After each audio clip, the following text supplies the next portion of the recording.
पहले एक्सपेरिमेंट वाला पार्ट समझ लेते हैं। ये वाला आपका रहता है कोनिकल फ्लास्क, ऐसा करके एक apparatus रहेगा, अगर आप लैब जाओगे तो आपको एक ऐसा करके कोनिकल फ्लास्क जिसका नाम होता है, सब यहाँ पे ग्लास का ही रहता है apparatus, ऐसा करके ग्लास रहेगा, ठीक है। यहाँ पे आप कैप भी रहता है तो कैप लगा सकते हो, ऊपर से आप कवर अप कर सकते हो, ग्लास का रहेगा। इसका नाम क्या है तो बस लिख देता हूँ, थोड़ा बहुत कभी लैब जाओगे तो देख लोगे कॉनिकल फ्लास्क, अगर लैब गए होगे तो पक्का पक्की से देवी लगा हुआ होगा। तो कॉनिकल फ्लास्क बस एक गैजेट से, मान लीजिए आपके पास कोई इंप्योर कंपाउंड है, इंप्योर मतलब उसमें इंप्योरिटीज भी है और जो आपका ऑर्गेनिक कंपाउंड है वो भी प्रेजेंट है। अगर आप कहीं से भी पेट्रोल, जानते हो कि पेट्रोल जो आप बाइक में डाल रहे हो या स्कूटी में डाल रहे हो, तो देखिए डायरेक्टली पेट्रोल जमीन से निकाल के या फिर क्या डायरेक्टली डाल दिया जाता है क्या, तो नहीं, वो बेसिकली इंप्योर होता है, उसमें से कुछ पार्ट्स को निकालना पड़ता है, उसे प्योर करके तब आपके बाइक में डाला जाता है। तो उसी प्योरिफिकेशन का तरीका हम लोग आज इस चैप्टर में सीखने वाले हैं। बात करते जो हमारा पहला तरीका है वो क्या था सर, तो सब्लिमेशन था। सब्लिमेशन हम लोग पढ़े थे, अगर आपको नहीं याद है तो मैं फिर से रिकॉल कर देता हूं, थर्मोडायनेमिक्स में पढ़ा था हम लोगों ने। सब्लिमेशन सीधा सॉलिड से किसमें कन्वर्ट हो जाएगा, गैस में।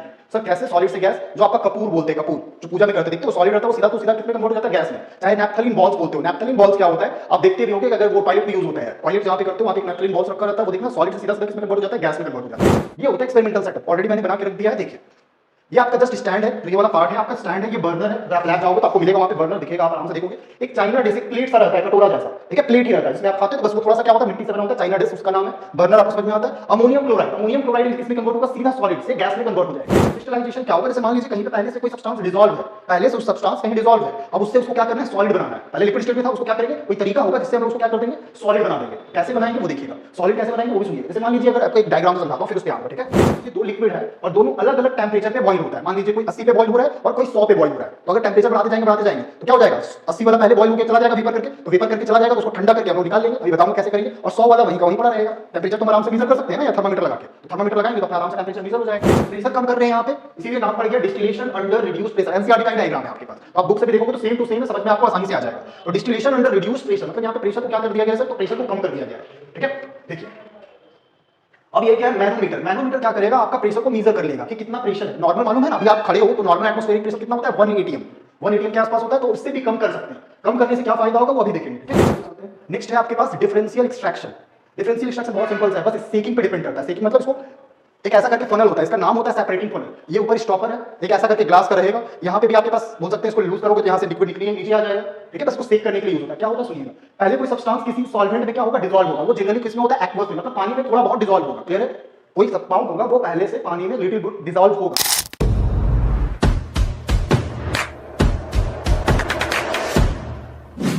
नमस्कार दोस्तों, तो आज हम लोग देखने वाले हैं प्यूरिफिकेशन, जो कि आपकी क्लास 10th में आती है। जीओसी वाला ही पार्ट में एक सेकंड पार्ट होता है जिसको कहते हैं एक्सपेरिमेंट वाला पार्ट। बहुत सारे टीचर्स इग्नोर कर देते हैं। हम लोगों ने बैच में भी डिस्कशन किया था कि हम लोग डिस्कशन कर लेंगे इसको, बहुत ही शॉर्ट में हम लोग इसको तुरंत देख लेंगे, ठीक है, प्यूरिफिकेशन। तो चलिए हम लोग आज स्टार्ट करते हैं प्यूरिफिकेशन से। बहुत ज़्यादा समय नहीं लूंगा आपका, 30 से 40 मिनट में ये कवर अप भी कर दूंगा, ठीक है।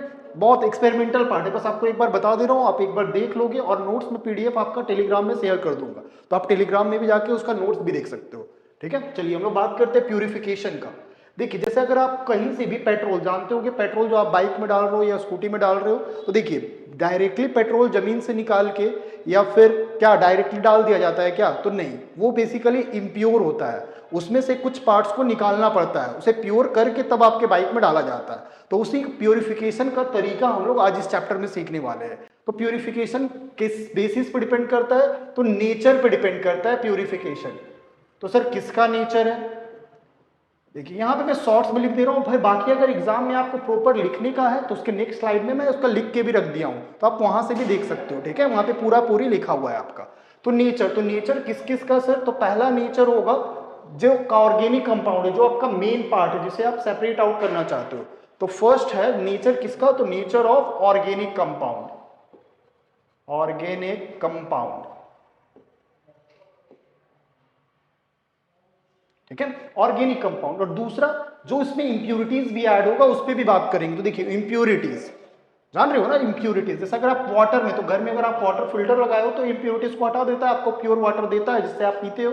तो हर जगह आप प्यूरिफाई करके ही काम करते हो। तो इसका बात क्या करेंगे, दूसरा आपको इंप्यूरिटीज का भी नेचर पता होना चाहिए। तो सेकेंड जो है वो है आपका इंप्यूरिटीज, क्लियर है। तो इंप्यूरिटीज के भी बारे में बात करना होगा। तो प्यूरिफिकेशन का जो थ्योरी है, चाहे जो बताया गया है, वो किस पे आसार है, नेचर, ऑर्गेनिक कंपाउंड का और इंप्यूरिटीज का, ठीक है। तो देखेंगे क्या क्या नेचर है और उसका क्या क्या टेक्निक्स है। जो आपके बुक्स में हम लोगों को पढ़ना है क्लास 11th में, वो हम लोगों को मेथड्स पढ़ना है, मतलब कितने टाइप से कर सकते हैं। तो चलिए टोटल 5 टाइप्स है। तो फर्स्ट जो टाइप्स है आपका उसका नाम है सब्लिमेशन। सब्लिमेशन, सब्लिमेशन आप पहले भी आया है आपका थर्मो में, याद है? सब्लिमेशन याद होना चाहिए आपको। सब्लिमेशन जो सॉलिड से डायरेक्टली कन्वर्ट हो जाता था गैस में विदाउट लिक्विड स्टेट पास किए हुए, उसी को कहते थे सब्लिमेशन। बताता हूं कि क्या होता है। नेक्स्ट है आपका क्रिस्टलाइजेशन। सिर्फ मैं मेथड्स का बात लिख दे रहा हूं, ठीक है? तो सेकेंड है वो है आपका क्रिस्टलाइजेशन। क्रिस्टलाइजेशन, तो क्रिस्टलाइजेशन को भी देखिए, क्रिस्टलाइजेशन। एंड थर्ड वाला, थर्ड जो है उसको कहते हैं डिस्टिलेशन। इसके भी फर्दर टाइप्स होंगे तो उसको भी हम लोग देखेंगे, ठीक है? डिस्टिलेशन के फर्दर टाइप्स है, उसे हम लोग आराम से देखेंगे। पहले अभी बस मैं टाइप्स बता दे रहा हूँ जिससे कि आप कन्वीनियंटली समझ पाओगे कि करना क्या है। नहीं तो बच्चे लोगों को क्या प्रॉब्लम होता है, पता ही नहीं चलता कौन किसका पार्ट है। तो एकदम पार्ट वाइज कर दे रहे हो और एक एक लाइन में ही डेफिनेशन आपका कंप्लीट कर दिया जाएगा। आप नोट्स भी देख लोगे तो एकदम सिंपल भाषा में लिखा हुआ आपको आराम से समझ में आ जाएगा। तो डिस्टिलेशन हो चुका है। नेक्स्ट है आपका डिस्टिलेशन के बाद डिफरेंशियल एक्सट्रैक्शन। डिफरेंशियल एक्सट्रैक्शन सब अलग अलग तरीका का नाम है बस। Differential extraction and the last one is, differential extraction के बाद आता है क्रोमेटोग्राफी। Chromatography, chromatography. तो टोटल आपको ये सिर्फ 5 देखना है आपको। अगर ये पांचों देख लेते हो तो आपका ये चैप्टर में प्यूरिफिकेशन का पार्ट ओवर हो जाएगा। हाँ, इसमें भी कुछ फर्दर टाइप्स मिलेंगे, आप ध्यान से साथ साथ बोल भी सकते हो। Sublimation, crystallisation, distillation, differential extraction and the last one is chromatography. तो आप इस पांचों के बारे में पढ़ेंगे, टोटल कंप्लीट हो जाएगा, ठीक है? तो बनते हैं, चलिए देखते हैं नेक्स्ट। इसी का डेफिनेशन आपको मिल जाएगा। अगर आप नोट डाउन करना चाह रहे हो, एग्जाम में लिखना रहता है थ्योरी, तो वो ऑलरेडी लिखा हुआ है। लिखने में हम लोग समय व्यतीत नहीं करेंगे क्योंकि एग्जाम समय आ चुका है, तो आपका बहुत ज्यादा समय मैं नहीं लेने की कोशिश कर रहा हूँ, ठीक है? फिर से हम लोग का फ्रेश स्टार्ट होगा तो फिर से मैं पूरा लिखूंगा। अभी मेरे पास लिखा हुआ है, डेफिनेशन सिर्फ पढ़ते रहेंगे और उसको आगे बढ़ते रहेंगे, ठीक है? तो देखिए प्यूरिफिकेशन जो बात बोला था, अगर एग्जाम में आएगा तो वैसे ना लिख के इसमें लिखा हुआ है purification of a particular compound are based on its nature. जो बता रहा था नेचर पे, किसका nature, and also the nature of impurities present in it. बस लैंग्वेज में लिखा हुआ है, बाकी वही बात किया हुआ है, ठीक है? जो वेरियस मेथड था, सब्लिमेशन, क्रिस्टलाइजेशन, फिर उसके बाद distillation, differential extraction and chromatography, जो लिखा था एज इट इज है, बट ये लैंग्वेज में लिखा हुआ है, ठीक है? मैंने वहां पे सिर्फ मेथड लिख दिया था, यहाँ पे क्या लिखा हुआ है देखिए, the various methods used for this purpose. इतना तो आप कर लोगे, ठीक है? चलिए अब बात करते हैं जो हमारा पहला तरीका है वो क्या था सर? तो सब्लिमेशन था। सब्लिमेशन हम लोग पढ़े थे, अगर आपको नहीं याद है तो मैं फिर से रिकॉल कर देता हूँ। थर्मोडायनेमिक्स में पढ़ा था हम लोगों ने। सब्लिमेशन सीधा सॉलिड से किसमें कन्वर्ट हो जाएगा? गैस में। सर कैसे सॉलिड से गैस? जो आपका कपूर बोलते हैं, कपूर जो पूजा में करते देखते हो, सॉलिड रहता है वो सीधा तो सीधा किसमें कन्वर्ट हो जाता है? गैस में। चाहे नैप्थलीन बॉल्स बोलते हो, नैप्थलीन बॉल्स क्या होता है आप देखते भी होगे कि अगर वो टॉयलेट में यूज होता है, टॉयलेट जहाँ पे करते हो वहाँ पे एक नैप्थलीन बॉल्स रखा रहता है, वो देखना सॉलिड से सीधा सीधा किसमें कन्वर्ट हो जाता है? गैस में कन्वर्ट हो जाता है। तो देखिए ये सब्लिमेशन का भी डेफिनेशन लिखा हुआ, तो बस मैं सीधा बात करूंगा। तो देखिए सब्लिमेशन का अगर बात करूं तो देखिए सब्लिमेशन में क्या होगा, ये उस तरीका का यूज करेंगे जब हमारा कोई सब्सटेंस सब्लिमेबल होगा। सब्लिमेबल मतलब जो डायरेक्टली सॉलिड से किसमें कन्वर्ट हो जाए सर? गैस में। डायग्राम दिखा हुआ है वैसे ही दिखा भी दूंगा, सॉलिड से सीधा किसमें? सॉलिड टू गैस, उसी को कहते हैं सब्लिमेशन। ऐसा कोई कंपाउंड हो जो सॉलिड से गैस में कन्वर्ट हो जाएगा यार, तो वो सीधा हम अलग से कलेक्ट कर लेंगे, दिखाता हूं डायग्राम में भी। बस आपको सब्लिमेबल का मतलब क्या है, सब्लिमेशन का मतलब सॉलिड टू गैस। जो अगर ऐसा करता है उसको क्या कहते हैं sir? Sublimable substance. Sublimable substance, ठीक है? जो सॉलिड से गैस कन्वर्ट हो जाएगा। एग्जांपल्स मैंने बता दिया, कपूर। अगर आप लैब में जाओगे तो आप आयोडीन भी देखोगे, वो भी सॉलिड टू डायरेक्टली कन्वर्ट होता है गैस में। सारा चीज लिखा हुआ है, ठीक है? तो देखते हैं हम लोग नेक्स्ट स्लाइड में ही देख लेते हैं। देखिए सब्लिमेशन, जो मैं डेफिनेशन का बात कर रहा था, एकदम डिक्टो लिखा हुआ है। In this process solid gets directly converted in liquid state without passing through liquid state. Sorry यार, यहाँ पे solid gets converted into liquid state, यहाँ पे डेफिनेशन थोड़ा गलत है। देखो इसमें क्या करना चाहिए, अगर इसमें बात किया जाए तो पहले लिक्विड स्टेट ना होके यहाँ पे क्या होगा बताओ? सॉलिड है, यहाँ पे गलत है, गैस होगा भाई। इसको आप रफ कर लो, खुद ही से लिखा हुआ है, तो बस सॉलिड से लिक्विड नहीं लिखना चाहिए था, गैस था, बट लिख दिया हूं मैंने क्या, ठीक है, इसको मिटा दिया। चलिए यहाँ पे क्या लिख देंगे हम लोग, गैस, पेन चेंज कर लीजिए, और यहाँ पे क्या लिख देंगे, gas. It is this process solid gets directly converted into किसमें, गैस स्टेट में चला जाएगा, without passing through liquid state, बिना लिक्विड स्टेट में जाए, ठीक है। जैसे आपका अगरबत्ती है वो भी सीधे सॉलिड से किसमें कन्वर्ट हो जाता है, गैस में। तो वो सब आपका एग्जांपल्स है सब्लिमेशन का। आयोडीन, कैंपर, नैप्थलीन मैंने बताया था। इसका डायग्राम से समझते हैं सर इसमें करते कैसे हैं, एक्सपेरिमेंटल सेटअप है, तो एक ही थोड़ा सा समझ जाओगे आराम से। ये होता है एक्सपेरिमेंटल सेटअप, ऑलरेडी मैंने बना के रख दिया है, देखिए। ये आपका जस्ट स्टैंड है, जो ये वाला पार्ट है आपका स्टैंड है, ये बर्नर है। अगर आप लैब जाओगे तो आपको मिलेगा वहां पे बर्नर दिखेगा, आप आराम से देखोगे। एक चाइना डिश, एक प्लेट सा रहता है, कटोरा जैसा, ठीक है, प्लेट ही रहता है जिसमें आप खाते हो। तो बस वो थोड़ा सा क्या होता है, मिट्टी से बना होता है, चाइना डिश उसका नाम है। बर्नर आपको समझ में आता है। अमोनियम क्लोराइड, अमोनियम क्लोराइड किस में कन्वर्ट होगा, सीधा सॉलिड से गैस में कन्वर्ट हो जाएगा। तो फिर उसके बाद क्या किया गया, अमोनियम क्लोराइड को हीट किया गया, और ये एक फनल है। फनल मतलब इसको फिल्टर करने के लिए यूज करते हैं हम लोग। देखिए अगर बात किया जाए फनल, तो फनल एक ऐसा गैजेट्स होता है, अगर घर में जिसको कुप्पी बोलते हैं यार, ऐसा करके एक लैब में रहेगा आपको, ठीक है, लैब में रहेगा, जिसमें यहाँ पे फिल्टर पेपर डाल देते हैं, और ऊपर से अगर लिक्विड डालेंगे तो फिल्टर पेपर में ही होल्ड हो जाएगा आपका सॉलिड वाला पार्ट, और लिक्विड वाला फिल्ट्रेट बन के निकल जाएगा। तो वो एक ग्लास का रहता है, बस इसको उलट के, इसको जस्ट समझिए, ये फनल बोलते हैं हम लोग। अगर इसका बात किया जाएगा तो इसका नाम होता है फनल। लैब गए होगे तो जानते होगे, जो नहीं जानते हो बस एक ग्लास का ऐसा रहता है, जिसको हिंदी में मतलब अगर घर में देखते होगे तेल भी डालने में यूज होता है, तो उसको कुप्पी बोलते हैं, इसको इंग्लिश में कहते हैं फनल। जो कि आपका लैब में रहेगा वो ग्लास का रहेगा, घर में तो प्लास्टिक वाला यूज कर लेते। इसको उलट दीजिए, इसको उलट दिए, और यहाँ पे क्या कर रहे हैं, कॉटन, कॉटन मतलब रुई डाल दिए हैं यहाँ पे, कॉटन प्लग। अब उसके बाद इसको गर्म कर रहे हैं, अमोनियम क्लोराइड को हीट कर रहे हैं। अभी बताया अमोनियम क्लोराइड कैसा होता है सर, वो सॉलिड से किस में जाएगा, गैस में।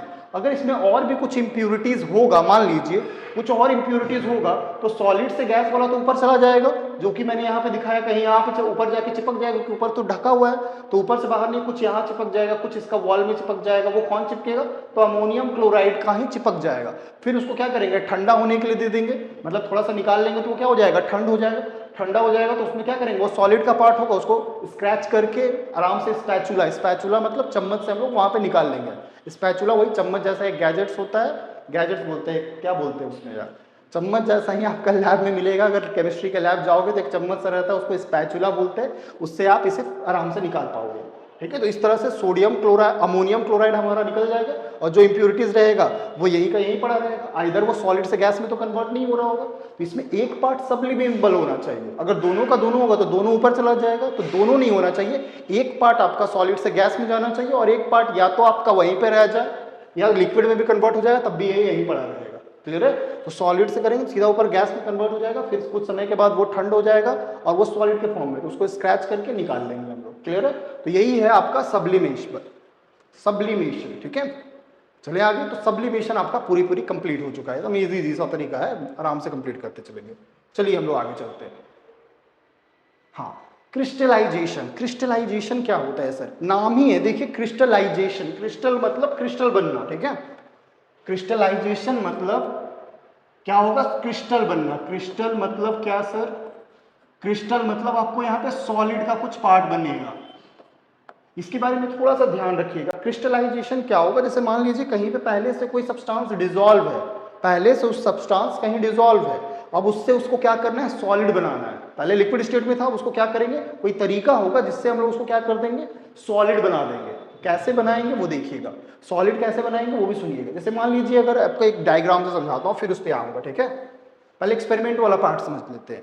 ये वाला आपका रहता है कोनिकल फ्लास्क, ऐसा करके एक apparatus रहेगा। अगर आप लैब जाओगे तो आपको एक ऐसा करके कोनिकल फ्लास्क जिसका नाम होता है, सब यहाँ पे ग्लास का ही रहता है apparatus, ऐसा करके ग्लास रहेगा, ठीक है। यहाँ पे आप कैप भी रहता है, तो कैप लगा सकते हो, ऊपर से आप कवर अप कर सकते हो। ग्लास का रहेगा, इसका नाम क्या है सर, तो बस लिख देता हूँ, थोड़ा बहुत कभी लैब जाओगे तो देख लोगे, कॉनिकल फ्लास्क। अगर लैब गए होगे तो पक्का पक्की इससे मुलाकात हुआ होगा। तो कॉनिकल फ्लास्क बस एक गैजेट से, मान लीजिए आपके पास कोई इम्प्योर कंपाउंड है, इम्प्योर मतलब उसमें इम्प्योरिटीज भी है और जो आपका ऑर्गेनिक कंपाउंड है वो भी प्रेजेंट है। मैंने यहाँ पे समझाने के लिए लिखा है, देखिएगा तो यहाँ पे मैंने समझाने के लिए लिखा है जो येलो कलर से बनाया हुआ है ऑर्गेनिक कंपाउंड है, क्लियर है, और जो रेड कलर से बनाया है वो आपका इम्प्योरिटी है। मैंने समझाने के लिए सिर्फ दो ही लिया है, एक कंपाउंड लिया है और दूसरा क्या है सर, तो इम्प्योरिटी है। अब आगे चलते हैं, देखिए कॉनिकल फ्लास्क में आपने इम्प्योर कंपाउंड को डाल दिया, देख सकते हो कुछ इम्प्योरिटीज भी है, और आपका मैक्सिमम पार्ट क्या है, येलो वाला। येलो वाला मतलब ऑर्गेनिक कंपाउंड है, वो मतलब मेन पार्ट है। उससे हमको क्या करना है इस तरीका में, इससे क्या करना है, हमको रेड वाले पार्ट को हटाना है, यानी इम्प्योरिटीज को हटाना है। देखिएगा ध्यान से, अब इसमें क्या करेंगे आप, इसको देखिए अगर इसका बात किया जाए तो इसको हॉट सॉल्वेंट में ऐड कर देंगे। पहले अगर इसमें अगर बात किया जाए कोई भी सॉल्वेंट जिसमें आपका ऑर्गेनिक कंपाउंड थोड़ा बहुत सॉल्युबल होना चाहिए, आपका जो ऑर्गेनिक कंपाउंड है वो थोड़ा बहुत घुलना चाहिए रूम टेम्परेचर पे ही, रूम टेम्परेचर पे ही थोड़ा बहुत आपका ऑर्गेनिक कंपाउंड घुलना चाहिए। क्या बोले सर, मतलब येलो वाला पार्ट आपका सॉल्वेंट जो भी डालोगे, कोई भी सॉल्वेंट डालोगे तो उसमें वो घुल जाना चाहिए, लेकिन बहुत ज्यादा नहीं, थोड़ा बहुत कम से कम घुलना चाहिए, जिसे कहते हैं स्पैरिंगली सॉल्युबल। स्पैरिंगली सॉल्युबल का मतलब है कि थोड़ा बहुत घुल जाना चाहिए, और अगर गर्म किया जाए तो उसमें बहुत ज्यादा मात्रा में घुल जाएगा। ऑर्गेनिक कंपाउंड अगर वही गर्म करके करेंगे तो काफी ज्यादा घुलेगा, और ठंड रहेगा तो थोड़ा बहुत घुलेगा, क्लियर है। पता होगा अगर टेम्परेचर बढ़ाते हैं तो क्या होता है, सॉल्युबिलिटी इंक्रीज करता है कोई भी सॉलिड सब्सटेंस का। तो ध्यान दीजिए कि क्या बोलना चाह रहा हूं, अगर हम क्या किए, हॉट सॉल्वेंट एडेड, गर्म पानी, इसमें गर्म पानी बोल रहे हैं, कोई भी हॉट सॉल्वेंट डाल दिए तो क्या हो जाएगा, येलो वाला पार्ट क्या हो जाएगा, आसानी से डिसॉल्व हो जाएगा। देखिए डिसॉल्व हो चुका है, क्लियर है। अब फिर उसके बाद क्या करेंगे, देखिए उसके बाद एक साइड में ऐसा करके दिख रहा है, एक बाथ टब बोलते हैं इसको, बाथ टब, जिसमें क्या रखेंगे हम, ठंडा पानी रखेंगे, या उस पानी में क्या करेंगे, बर्फ रख देंगे। उससे क्या होगा सर, क्योंकि देखिए ठंडा पानी या मतलब क्या बोलते हैं, नॉर्मल सॉल्वेंट में येलो वाला पार्ट कम डिसॉल्व था, अगर ठंडा करेंगे तो ये वाला येलो वाला पार्ट जो पूरा डिसॉल्व था वो क्या हो जाएगा, क्रिस्टल बनने लगेगा। क्रिस्टल बोले तो मतलब क्या हो जाएगा, वो नीचे आना चाहेगा, मतलब इकट्ठा हो जाएगा, पूरा का पूरा सॉल्युबल नहीं रहेगा।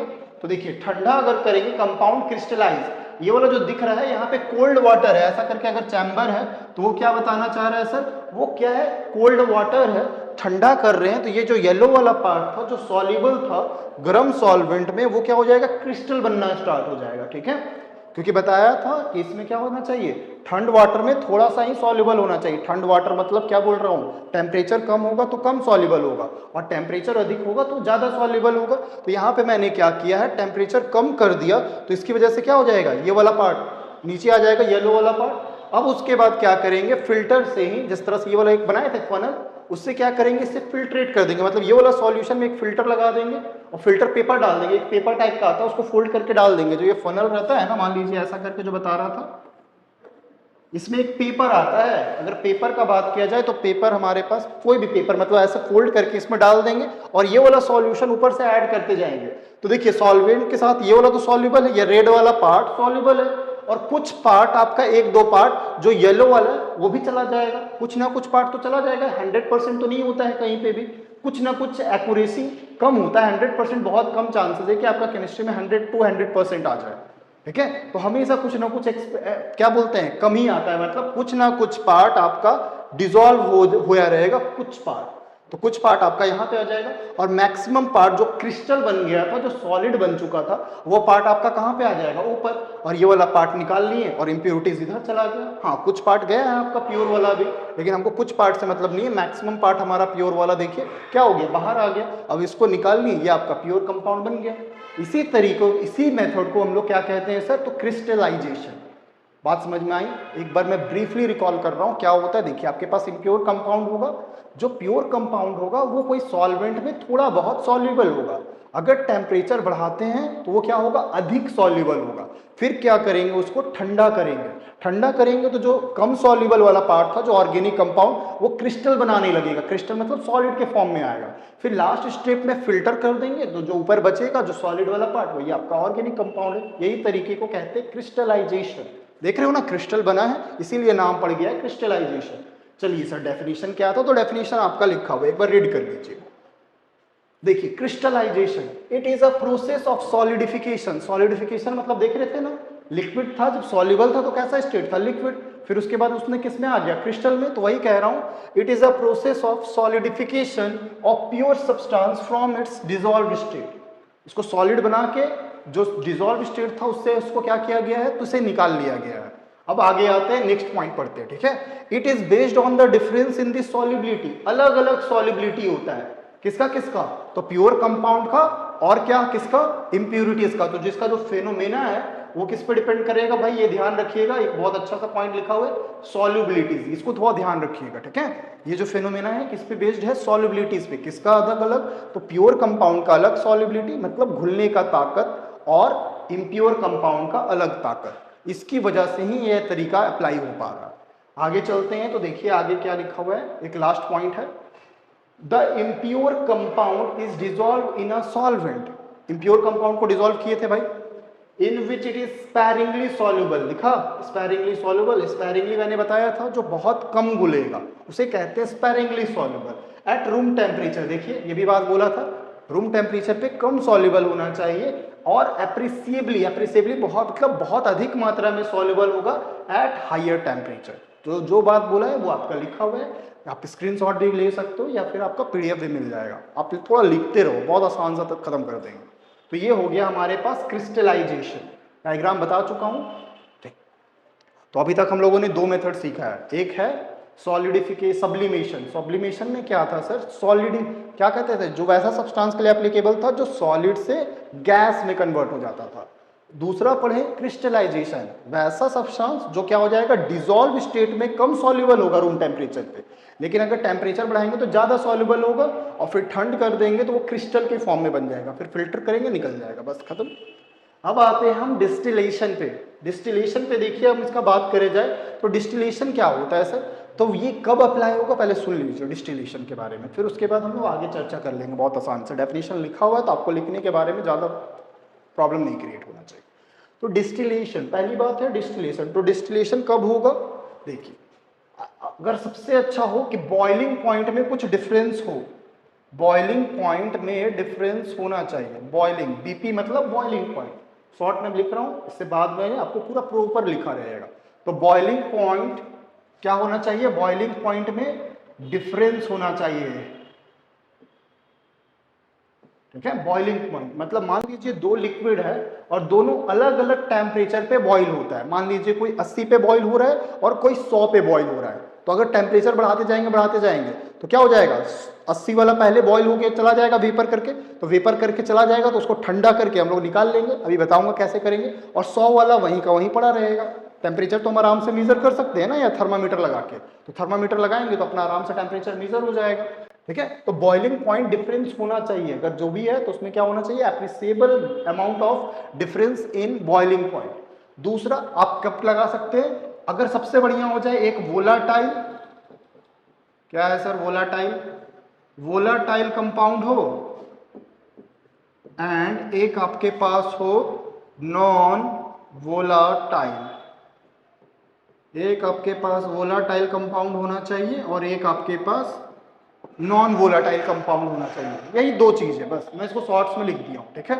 या तो बॉइलिंग पॉइंट अलग होना चाहिए, या वोलाटाइल कंपाउंड और एक नॉन वोलाटाइल। वोलाटाइल का मतलब जो वेपर में कंट्रीब्यूशन करे, मतलब जिसका वेपर बना जा सके। कुछ सब्सटेंस ऐसे होते हैं जिसका वेपर बनेगा, कुछ ऐसे हैं जिसका वेपर नहीं बनेगा। जिसका वेपर बनेगा उसको कहेंगे वोलाटाइल, जिसका वेपर बनेगा उसे कहेंगे वोलाटाइल, जिसका नहीं बनेगा उसे कहेंगे नॉन वोलाटाइल, दैट्स इट। तो इस मेथड को ही हम लोग क्या कहेंगे, डिस्टिलेशन। चलिए आते हैं डेफिनेशन देखते हैं इसका, बहुत अच्छे से लिखा हुआ है, आप एक बार रीड भी कर सकते हो। तो देखिए मैं जो बोला था उसे, this method is used to separate volatile, लिखा volatile liquids from non volatile impurities.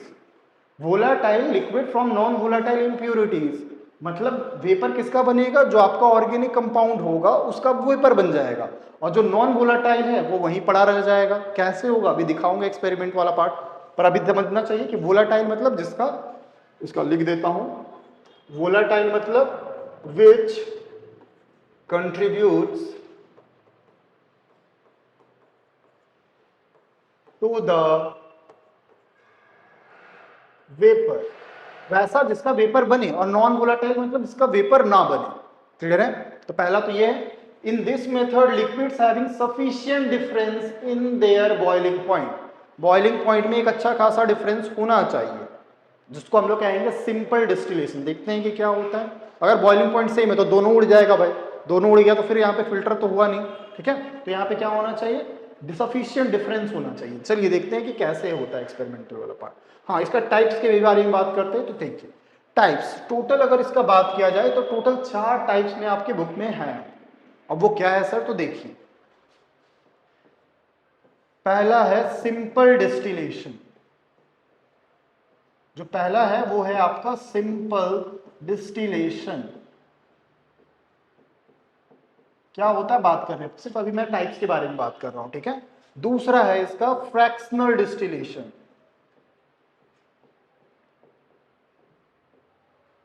Fractional distillation.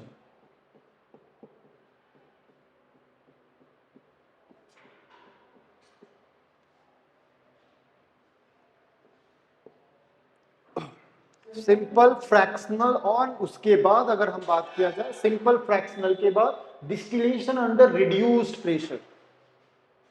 Soap industry में इसका यूज होता है, डिस्टिलेशन अंडर रिड्यूस्ड प्रेशर।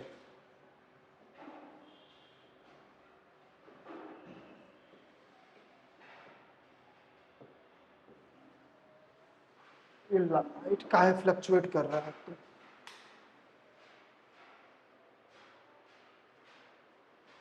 तुम जब लगाया तब भी से लाइट फ्लक्चुएट कर रहा है। डिस्टिलेशन अंडर ना अभी करना, डिस्टिलेशन अंडर रिड्यूस्ड प्रेशर, और लास्ट वन इज डिस्टिलेशन के बाद रिड्यूस्ड प्रेशर के बाद स्टीम डिस्टिलेशन। कब लगाएंगे, कैसे लगाएंगे, सब देखेंगे, बहुत आसानी से समझ में आ जाएगा। बस अभी नाम थोड़ा सा ध्यान रखिए कि क्या है। बहुत ज्यादा भी सवाल नहीं आता, आपका एक आध सवाल आपको इस पार्ट से भी मिल सकता है, तो आप इसको देख लीजिए, क्योंकि बोल रहे थे सर ये वाला पार्ट से आ रहा है, क्वेश्चन आ रहा है, तो इसलिए मैं बता दे रहा हूँ। तो आप देख लेना, इसे आराम से कंप्लीट हो जाएगा, बहुत कम समय में ही कंप्लीट हो जाएगा। तो डिस्टिलेशन क्या था वो समझ में आया, वोलाटाइल नॉन वोलाटाइल होना चाहिए, बॉइलिंग पॉइंट में सफिशिएंट डिफरेंस होना चाहिए। अगर उसका बात किया जाए तो कितना होना चाहिए, simple distillation, fractional distillation, distillation under reduced pressure और स्टीम डिस्टिलेशन। क्या होता है तो चलिए देखते हैं। पहला आ गया है आपके पास स्टीम डिस्टिलेशन। पहले समझते हैं डायग्राम में क्या होता है। पहले ये है क्या, ये आपके पास जस्ट एक स्टैंड है, ये जो एक ऐसा करके दिख रहा है वो क्या है आपका राउंड बॉटम फ्लास्क है। ये जो दिख रहा है ऊपर में वो है थर्मामीटर, टेम्परेचर मेजर करेगा ये, ठीक है। और यहाँ पे जो भी होगा आपके पास, मान लीजिए 2 लिक्विड्स है, अलग अलग बना देता हूं, मान लीजिए 2 लिक्विड है, दोनों का अलग अलग बॉइलिंग पॉइंट है। समझाने के लिए अगर मैं 2 लिक्विड के एग्जांपल लिखा हुआ है, क्लोरोफॉर्म जानते हो CHCl3, और एक है एनिलीन, बेंजीन के ऊपर NH2 ग्रुप रहता है, उसका अगर बॉइलिंग पॉइंट का बात किया जाए तो अलग अलग बॉइलिंग पॉइंट है। बॉइलिंग पॉइंट का डेटा बैठ के रट्टा नहीं मारना है, ठीक है, बस एग्जांपल के लिए मैंने ले लिया ताकि आपको समझ में आ जाए। एक का बॉइलिंग पॉइंट है 334 केल्विन और एक का है 457 केल्विन। मान लेते इसमें एक ब्लू वाला पार्ट है और एक व्हाइट वाला पार्ट है। इसको गर्म करते जा रहे हैं, गर्म करते जा रहे हैं, तो धीरे धीरे क्या होगा सर, आपके पास टेम्परेचर बढ़ते जाएगा, ठीक है। टेम्परेचर बढ़ेगा तो फिर उसके बाद क्या होगा, एक समय मान लीजिए 334 के आसपास आ गया टेम्परेचर, तो कौन सा सब्सटेंस बॉईल करना स्टार्ट कर जाएगा, क्लोरोफॉर्म बॉईल करेगा। मतलब बॉईल करने का मतलब ये लिक्विड से किस में कन्वर्ट हो जाएगा, गैस में। अब ये गैस ऊपर जाएगा, ऊपर से लॉक के इधर से देखिए कुछ लगा हुआ है, और एक कंडेंसर होता है। कंडेंसर में इसके अंदर भी क्या होता है समझिएगा। कंडेंसर में अगर मैं बात करूं तो अगर आप देखोगे, अगर कभी जाओगे, हम लोगों के समय तो था, देखिए कंडेंसर में आपके साथ क्या होता है, देखिए कंडेंसर में क्या होता है, एक ऐसा स्प्रिंग करके भी लगा रहेगा। स्प्रिंग वाले में पार्ट में क्या होता है ना, यहाँ पे ठंडा पानी को भेजा जाता है मोटर की सहायता, मतलब वहां पे लगा रहेगा, देखिए यहाँ पे लिखा हुआ है वाटर इनलेट, यहाँ पे एक पाइप के थ्रू मोटर चलता है और यहाँ पे क्या होता है, ठंडा पानी जाता है। ठंडा पानी जाएगा इधर से और इधर से क्या होते जाएगा, गर्म पानी निकलते जाएगा। अगर गर्म हो रहा होगा, जैसे यहाँ से फ्रेश वाटर जाते जाएगा और इधर से निकलते जाएगा, तो देखिए इससे फायदा क्या होगा, जो भी आपका वेपर आया होगा वो इधर जा रहा होगा। अगर वेपर को ठंडा किया जाए तो फिर से वो बताइए कौन सा स्टेट में आ जाएगा, फिर से वो आपका लिक्विड स्टेट में आना स्टार्ट हो जाएगा। अगर वेपर को आप इधर से पास करोगे, इधर से ठंडा पानी आ रहा है जिसका नाम है कंडेंसर, एक साइड से ठंडा पानी जाएगा, इधर से पानी निकाल लेंगे, सिंक की तरफ लिया हुआ है। तो जो वेपर आपका बन रहा होगा, मान लीजिए क्लोरोफॉर्म का, टेम्परेचर मेजर करके कर सकते हैं यार, एकदम आराम से एक्सपेरिमेंट है, करोगे आप लोग, बहुत बड़ा सा चीज नहीं है, बस थोड़ा सा फर्स्ट टाइम देख रहे हो तो मे भी थोड़ा सा डर लगेगा, लेकिन जैसे ही आप इसका सेटअप देखोगे बहुत आसान लगेगा। बट अभी आप थ्योरी वाला पार्ट है तो आराम से देख लीजिए, वहां पे एकदम आराम से समझ में आ जाएगा। देखिए अगर मैं बात करूं तो फिर से इधर वेपर गया, यहां से ठंडा पानी के कारण ये क्या होगा, वेपर, बताइए सोचिए, अगर ठंडा हो जाएगा, वेपर को ठंडा करेंगे तो क्या आ जाएगा, लिक्विड स्टेट में। तो ये जो क्लोरोफॉर्म इधर से वेपर के फॉर्म में गया, यहां से कन्वर्ट होते होते किस में फॉर्म में आने लगेगा, लिक्विड फॉर्म में। और यहाँ पे एक स्टैंड की मदद से क्या करेंगे, कोनिकल फ्लास्क रख लेंगे, जहां पे ये आपका क्लोरोफॉर्म इकट्ठा हो जाएगा। टेम्परेचर उतना ही है तो फिर क्या होगा, एनिलीन तो नहीं उड़ रहा होगा सर, तो सिर्फ क्लोरोफॉर्म आपका इधर आ जाएगा और एनिलीन क्या रह जाएगा, यहां पे रह जाएगा। क्लियर है? मान लीजिए ब्लू वाला पार्ट हमारा क्लोरोफॉर्म था, तो व्हाइट वाला पार्ट यहां पे बचा रह जाएगा। व्हाइट वाला पार्ट अगर यहां बचा रहेगा तो देखिए कैसे होगा, कुछ समय के बाद क्या होगा, ये ब्लू वाला पार्ट उधर चला गया तो सिर्फ आपके पास व्हाइट वाला पार्ट बचा रहेगा और बाकी ब्लू वाला उधर चला जाएगा। तो देखिए एक साइड आपका ये वाला व्हाइट वाला पार्ट हो जाएगा एनिलीन, जिसका बॉइलिंग पॉइंट ज्यादा होगा वो यहीं पड़ा रह जाएगा, जिसका बॉइलिंग पॉइंट कम होगा वो किधर चला जाएगा, इधर चला जाएगा। इसी तरीके को कहते हैं सिंपल डिस्टिलेशन। जो फर्स्ट मेथड था सिंपल डिस्टिलेशन, तो देखिए इसमें क्या होना चाहिए, एक खास याद रखिएगा, appreciable amount of temperature difference होना चाहिए, मतलब बॉइलिंग पॉइंट में दोनों में अच्छा खासा डिफरेंस होना चाहिए। अगर ध्यान से देखोगे तो देखिए आराम से बहुत खासा अच्छा खासा डिफरेंस है, एक है 334 और एक है 457। तो यहाँ पे बहुत अच्छा खासा टेम्परेचर का डिफरेंस होगा, तभी जाके आप स्टीम डिस्टिलेशन टेक्निक को यूज कर पाओगे। क्लियर है? देखिए तो liquids having different boiling points vaporise at different temperature, वही है, अलग अलग बॉइलिंग पॉइंट होगा तो अलग अलग टेम्परेचर पे क्या होगा, बॉइल करेगा। चले, स्टीम डिस्टिलेशन एकदम सिंपल था। अब इसी का बेसिस पे जितना भी तीनों जो बचा हुआ है वो सब इसी का तरीका पे यूज किया गया है। चलिए हम लोग देखते हैं नेक्स्ट फ्रैक्शनल डिस्टिलेशन। तो फ्रैक्शनल डिस्टिलेशन देखिए, fractional distillation almost same to same है, कंडेंसर लगा हुआ है, स्टैंड है, बट यहां पे क्या होगा, उसमें क्या होता था, बॉइलिंग पॉइंट में एप्रिसिएबल चेंज होना चाहिए था, यहां पे वैसा कुछ नहीं होना चाहिए। बॉइलिंग पॉइंट यहां पे जो दो सब्सटेंस होगा उसमें क्या होगा, बहुत ज्यादा चेंज नहीं होगा, ना के बराबर, मतलब 10 डिग्री सेल्सियस से 15 डिग्री सेल्सियस के आसपास डिफरेंस होगा, यानी टेम्परेचर डिफरेंस बहुत ज्यादा नहीं होगा। तो यहाँ पे ध्यान रखिएगा, यहाँ पे डायरेक्टली हीट नहीं करेंगे, एक ऑयल बात है, मतलब जो बॉटम फ्लास्क को इससे पहले डायरेक्टली हीट कर रहे थे, इस बार डायरेक्टली हीट नहीं करेंगे, क्योंकि यहाँ पे टेम्परेचर डिफरेंस क्या है, बहुत अधिक नहीं है। तो बहुत अधिक नहीं है दैट मीन्स इसमें ऑयल नहीं रख के, मतलब कोई भी आपका सॉल्वेंट रखा जाता है, यहाँ पे सॉल्वेंट को गर्म करेंगे। सॉल्वेंट अगर गर्म होगा तो फिर उसके बाद क्या करेगा, ये वाला गर्म हुआ तो ये इसको भी गर्म करेगा।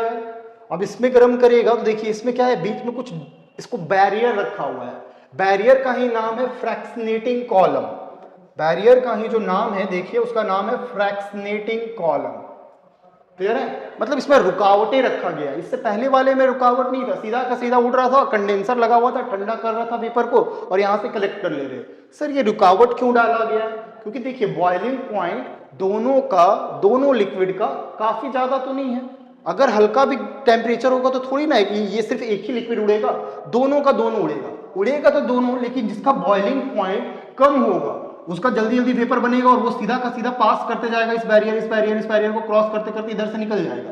और जिसका बॉइलिंग पॉइंट अधिक होता, मतलब वो लेट से बॉइल करेगा, वो भी कुछ ना कुछ उड़ेगा, लेकिन उसको रोकने वाला मिलेगा, तो रोक के यहां से मान लीजिए पास हो गया, फिर आगे गया, कहीं ना कहीं तो वो रोक के फिर से क्या हो जाएगा, नीचे की ओर आ जाएगा।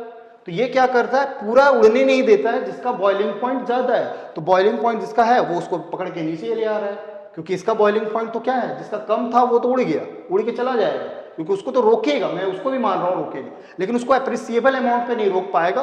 और जिसका कम है उसको क्या बोल सकते हैं, उसको तो उतना टेम्परेचर नहीं मिल रहा है ना यार, उसको उतना टेम्परेचर नहीं मिल रहा है, तो वो उसको क्या कर देता है, रोक पाता है, रोक पाएगा तो फिर वो यहाँ पे इकट्ठा होते जाएगा। सेम काम है, बस यहाँ पे एक फ्रैक्शनेटिंग कॉलम लगा दिया गया और कुछ नहीं किया गया है। स्टीम डिस्टिलेशन जो सिंपल डिस्टिलेशन था ना, सेम टू सेम है, बस यहाँ पे फ्रैक्शनेटिंग कॉलम डाल दिया है, मतलब इसको रोकेगा, क्योंकि टेम्परेचर डिफरेंस क्या है, बहुत कम है, तो वही होगा। यहाँ पे देख लीजिए, if difference of boiling point of two liquid not too much मतलब बहुत ज्यादा नहीं होना चाहिए। उसमें देखिए अच्छा खासा था, 100 प्लस था, 100 प्लस का डिफरेंस था ना, अगर 100 केल्विन बोलिए या 100 डिग्री सेल्सियस बोलिए, काफी ज्यादा डिफरेंस होता है। बट यहाँ पे ऐसा कुछ नहीं होता, यहाँ पे टेम्परेचर डिफरेंस कम होता है, 10 डिग्री 15 डिग्री, तो उस केस में हम लोग फ्रैक्शनेटिंग कॉलम का यूज़ करते हैं। सर इसका कहाँ यूज़ करते हैं, इसका यूज़ कहाँ करते हैं, तो देखिए इसका यूज़ करते हैं आप crude oil in petroleum industry. Crude oil in petroleum industry का मतलब क्या है भाई, देखिए crude oil in petroleum industry, जैसे कि आप पेट्रोल निकालते हो, जो मैंने बताया था, जो नेचुरल फॉर्म में आता है वही तो नहीं रहता है, तो उसको क्या कहते हैं, देखिए ये बैटरी चेंज करना होगा तो मैं तुरंत इसका दूसरा पार्ट में भी बना दूंगा क्योंकि वो फ्लिकरिंग कर रहा है भाई, तो बस इसको देख लीजिए, फिर हम लोग नेक्स्ट पार्ट में कवर अप कर लेंगे, ठीक है, क्योंकि फ्लिकरिंग कर रहा है बैटरी। देखिए crude oil in petroleum industry, petrol जो आप यूज़ कर रहे हो बाइक में चाहे कार में कहीं पे भी, वो आप जमीन से निकाल के डायरेक्टली यूज़ नहीं कर रहे, तो उसको किस मेथड से प्यूरीफाई किया जाता है, तो इसी मेथड से प्यूरीफाई किया जाता है, वही लिखा हुआ है crude oil in petroleum industry. Clear है, बस मैं इसके बाद तुरंत कंटिन्यू कर रहा हूँ, लेकिन इसमें बैटरी चेंज करना पड़ेगा, ठीक है। ये तो बहुत जल्दी बंद हो गया यार, तो चलिए भाई, वो बैटरी डाउन हो गया तो बस तुरंत भर में बैटरी चेंज कर लिया हम लोगों ने।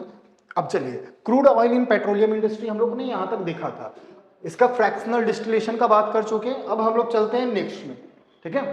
देखिए थर्ड जो था उसका था, क्या बोल रहे थे हम लोग, रिड्यूस्ड प्रेशर डिस्टिलेशन, वही लिखा हुआ है देख लीजिए, डिस्टिलेशन अंडर रिड्यूस्ड प्रेशर, मतलब रिड्यूस का मतलब होता है कम, किसको कम करेंगे, तो प्रेशर को कम करेंगे। प्रेशर कम करने के लिए क्या मालूम है, जैसे अभी प्रेशर है तो प्रेशर तो होगा ही, वैक्यूम पंप से यहाँ पे क्या करेंगे, अगर वैक्यूम पंप यहाँ पे लगा दिया जाए, सेम टू सेम चीज है, देख लीजिए कंडेंसर है, इधर से पानी जाएगा इधर से पानी निकलेगा, सेम है, बस यहाँ पे क्या हुआ है, प्रेशर को कम कर दिया गया है, ठीक है। प्रेशर पहले समझते हैं कि है क्या, तो प्रेशर कम कर रहे हैं यहाँ पे, इसीलिए नाम पड़ गया distillation under reduced pressure. NCERT का ही डायग्राम है आपके पास, तो आप बुक से भी देखोगे तो सेम टू सेम है, समझ में आपको आसानी से आ जाएगा। तो डिस्टिलेशन अंडर रिड्यूस्ड प्रेशर मतलब यहाँ पे प्रेशर को क्या कर दिया गया है सर, तो प्रेशर को कम कर दिया गया है, ठीक है। देखिए अब ये क्या है, मैनोमीटर, मैनोमीटर क्या करेगा, आपका प्रेशर को मेजर कर लेगा कि कितना प्रेशर है। नॉर्मल मालूम है ना, अभी आप खड़े हो तो नॉर्मल एटमॉस्फेरिक प्रेशर कितना होता है, 1 atm, 1 atm के आसपास होता है, तो इससे भी कम कर सकते हैं। कम करने से क्या फायदा होगा वो अभी देखेंगे, ठीक है। कम करने से क्या होगा, अगर वेपर प्रेशर कम कर दोगे ना, तो देखिए वेपर, ये वैक्यूम पंप है, प्रेशर कम करना इसका काम है, और मैनोमीटर का काम क्या है, प्रेशर को मेजर करना कि कितना कम कर रहे हैं। क्लियर है, प्रेशर कम करने से क्या होगा सर, देखिए देखिए प्रेशर कम, देखिए बोल सकते हैं ना, boiling point is directly proportional to pressure. अगर मैं लिखना चाहूं तो यहां पे मैं लिखता हूं, रेड से उतना अच्छा नहीं दिखेगा, तो देखिए boiling point is directly proportional, मतलब बॉइलिंग पॉइंट बोल सकते हैं आपका डायरेक्टली प्रोपोर्शनल होगा प्रेशर का। अगर प्रेशर बढ़ाएंगे तो बॉइलिंग पॉइंट बढ़ेगा, अगर प्रेशर घटाएंगे तो बॉइलिंग पॉइंट भी आपका क्या होगा, घटेगा। दैट मीन्स अब जो पहले जिसको इतना टेम्परेचर, मान लीजिए इसको 100 डिग्री पे बॉईल कर रहा था, अगर प्रेशर को कम कर दिया जाए, 100 डिग्री पे पानी कब बॉईल करता, सुनिएगा समझिएगा, अगर हम नॉर्मल टेम्परेचर जो आपका 1 atm के आसपास है, अगर उस समय क्या कर रहे हैं, अगर आप बॉईल कर रहे हो तो नॉर्मल वाटर कितने पे बॉईल हो रहा है सर, तो 100 डिग्री सेल्सियस पे। लेकिन अगर हम प्रेशर कम कर दे रहे, मान लीजिए 0.8 कर दिए, तो अब 100 डिग्री से सेल्सियस से कम टेम्परेचर पे ही क्या करेगा, आपका लिक्विड बॉईल करना स्टार्ट हो जाएगा। क्या, हाँ, तो बॉइलिंग पॉइंट डायरेक्टली प्रोपोर्शनल होगा, प्रेशर बढ़ाओगे तो बॉइलिंग पॉइंट बढ़ेगा, और प्रेशर घटाओगे तो बॉइलिंग पॉइंट भी घटेगा। यहाँ पे वैसा टेम्परेचर, मान लीजिए कोई ऐसा सब्सटेंस है जिसका बॉइलिंग पॉइंट काफी ज्यादा है, समझ पा रहे हो, बॉइलिंग पॉइंट काफी ज्यादा है, तो हम लोग इसको हीट करके तो एक सफिशिएंट टेम्परेचर के बाद ये बॉइल नहीं करेगा, पर हमको तो लैब ही में करना है, तो लैब में करने के लिए क्या कर सकते हैं, प्रेशर हम कंट्रोल कर सकते हैं लैब में। तो क्या कर सकते हैं, प्रेशर कम कर देंगे तो उसका बॉइलिंग पॉइंट कम हो जाएगा, तब ये लिक्विड क्या करने लगेगा, कम टेम्परेचर पे ही बॉइल करने लगेगा। एक तो ये केस होगा, और दूसरा केस सुनिएगा, वैसा चीज मान लीजिए कि बॉइलिंग पॉइंट पे आने से पहले ही कोई सब्सटेंस टूटना लगता है, टूटने का मतलब वो सब्सटेंस क्या हो जाएगा, अपना आइडेंटिटी को लूज कर देगा। मान लीजिए कोई सब्सटेंस है वो पहले ही ब्रेक डाउन हो गया, बॉइलिंग पॉइंट आने, हीट कर रहे तो कोई क्या होता है मालूम होगा, जैसे जैसे हीट करते हैं तो बॉन्ड टूटता है, तो ये है ऑर्गेनिक कंपाउंड सी, उसमें भी बॉन्ड होगा तो वो भी टूटेगा। अगर कोई सब्सटेंस आपका टूटने लगा, टूट गया, बॉइलिंग पॉइंट आने से पहले ही टूट गया, तब तो फिल्टर करके फिर से हम लोग उसको क्या जोड़ते थोड़ी रहेंगे, और जोड़ना चाहेंगे तब भी बहुत सारा प्रॉब्लम आएगा। तो इसलिए क्या करते हैं हम लोग, वैक्यूम पंप का यूज करके प्रेशर को घटा लेते हैं, जो सब्सटेंस था वो सीधा का सीधा आपका इधर आ जाएगा, उससे सब्सटेंस टूटेगा नहीं, मतलब वो अपना आइडेंटिटी को मेंटेन करके रखेगा। तो प्रेशर वाला कब यूज करेंगे, जब बॉइलिंग पॉइंट क्या हो, किसी सब्सटेंस का बहुत ज्यादा हो, या दूसरा केस जहां पे उसका क्या बोल सकते हो आप, अगर बॉइलिंग पॉइंट अगर ज्यादा है और साथ साथ वो क्या होता है टूट भी जाता है, कमी है, लेकिन अगर उसको बॉइलिंग पॉइंट पे ले जाते हैं तो वो सब्सटेंस टूट जाता है, मतलब अपना आइडेंटिटी को खो जाता है, उस समय हम रिड्यूस प्रेशर का यूज करेंगे। तो सब चीज सेम है, डिट्टो, कंडेंसर लगा हुआ है यहाँ पे, कलेक्ट कर रहे हैं, यहाँ पे गर्म कर रहे हैं, वैक्यूम पंप खाली यहाँ पे ऐड किया गया और ये मैनोमीटर है, ठीक है। तो ये क्या करेगा, प्रेशर को कम कर देगा, प्रेशर को कम करेगा तो बॉइलिंग पॉइंट कम हो जाएगा, ठीक है, तो सारा काम हो जाएगा। तो वही लिखा होगा, देखिए, those liquids having very high boiling point and those which decompose at or below their boiling point, वैसा सब्सटेंस जो मैंने बोला था जिसका बॉइलिंग पॉइंट बहुत अधिक होगा या वो डिकम्पोज कर जाएगा, मतलब टूट जाएगा। ग्लिसरॉल, ग्लिसरॉल जानते हो कि ग्लिसरीन सोप इंडस्ट्री में मैन्युफैक्चर होता है, ग्लिसरॉल को इस मेथड से ही प्यूरिफाई करते हैं, ठीक है, या निकालते हैं। तो ग्लिसरॉल को हम लोग रेड्यूस प्रेशर से ही निकालते हैं, ठीक है, क्लियर है। चलते हैं लास्ट डिस्टिलेशन का, अगर मैं बात करूं लास्ट पार्ट है, तो लास्ट पार्ट में क्या करते हैं, देखिए स्टीम डिस्टिलेशन, नाम से ही है वेपर। कुछ सब्सटेंस ऐसा होता है ना जिसको वेपर से ही क्या हो जाता है, वो क्या कर जाता है, वेपर में ही क्या हो जाएगा, इवापोरेट। जैसे इसका एग्जांपल है एनिलीन। एनिलीन अगर इसको वाटर का वेपर भी दे दिया जाए तो ये क्या हो जाएगा, अपने आप को किस में कन्वर्ट कर देगा, वेपर में, मतलब खुद भी स्टीम बन जाएगा। चलते समझते हैं इसमें क्या होता है। इसमें बहुत ज्यादा खास टेम्परेचर नहीं, देखिए क्या होता है, it is used to separate substances which are steam volatile, जो स्टीम में ही वोलाटाइल है। आइदर इसको थोड़ा बहुत हीट कर रहे हैं इस साइड से भी, लेकिन ये स्टीम भी इसको इंपॉर्टेंट कर रहा है, मतलब स्टीम भी इसको क्या कर रहा है, मदद कर रहा है, थोड़ा और फेवर कर रहा है। तो इधर से वाटर रखा गया है, इसको हीट करते जा रहे, हीट करते जा रहे, तो वाटर का वेपर यहाँ आ रहा है, और वाटर वेपर अगर यहाँ पे आएगा तो इसको क्या करेगा, स्टीम भी बॉयल कर सकता है, मतलब इसको उठा के पहुंचा सकता है, मतलब इसको स्टीम में कन्वर्ट करेगा और साथ साथ अंदर से भी हीट कर रहे, तो अब यहाँ पे दोनों का वेपर जाएगा। एनिलीन आपका ऑर्गेनिक कंपाउंड है, ये वाटर में आपका सॉल्युबल नहीं होता है, तो अब यहाँ पे क्या होगा, इस पार्ट से जो जा रहा है कंडेंसर के थ्रू, ये क्या हो जाएगा, दोनों ठंडा होगा। तो इसमें तो दो लिक्विड आया है, कौन कौन सा, एक एनिलीन है, एक एनिलीन का पार्ट होगा, और एक किसका पार्ट होगा बताइए, एक एनिलीन का पार्ट होगा, मतलब कंपाउंड टू बी डिस्टिल, मतलब इसमें और भी कुछ इंप्योरिटीज होंगे, वो यहीं का यहीं पड़ा रह जाएगा, क्योंकि वो तो स्टीम डिस्टिलेशन में सिर्फ एनिलीन होगा। मान लीजिए एक और कंपाउंड है जो स्टीम से नहीं उड़ पा रहा होगा, उसको स्टीम नहीं, मतलब हाई टेम्परेचर चाहिए होगा, एनिलीन तो आपका उड़ के चला गया वहां पे। एनिलीन अपने साथ साथ किसको ले गया होगा, वाटर को भी ले गया होगा।